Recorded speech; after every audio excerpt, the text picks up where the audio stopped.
אוקיי, עכשיו אני נסעת עליו.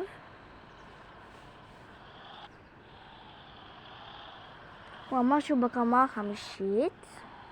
אני אשים כאן. רגע. הנה, עכשיו אני אלך ברגל. אופס, בטעות הגעתי לכאן.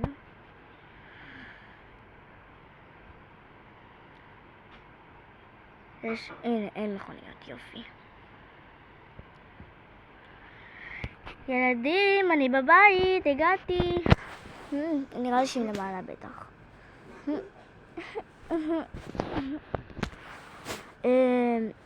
מה קורה, יאיר?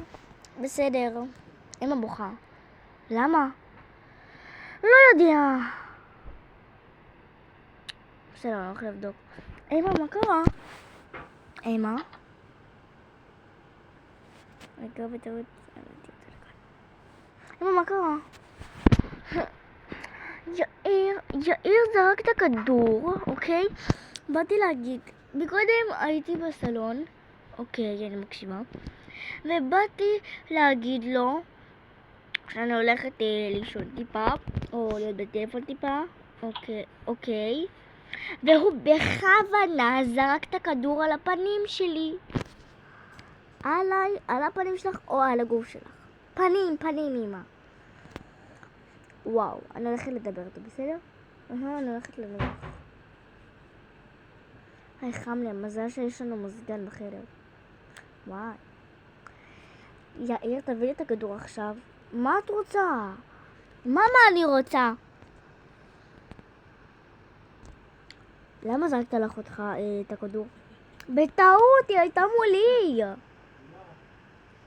אמא, זה לא נכון, תקשיבי. אוקיי, מה? אבל רגע, היא מדברת. מה? אז תקשיב. הוא לא עשה את זה בטעות, כי אני ראיתי. ממש, עשיתי בטעות. שקט, תן לה לדבר.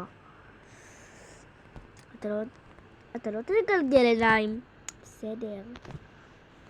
תקשיבי, לפני שבאתי להגיד לו, אמרתי לו, יאיר, אני זה, אוקיי? כמו שאמרתי לך מקודם. אז הוא עצר את הכדור וזרקתי את זה, וראיתי אותו מחייך טיפה. אפילו צילמתי את זה אם את רוצה לראות. תראי לי.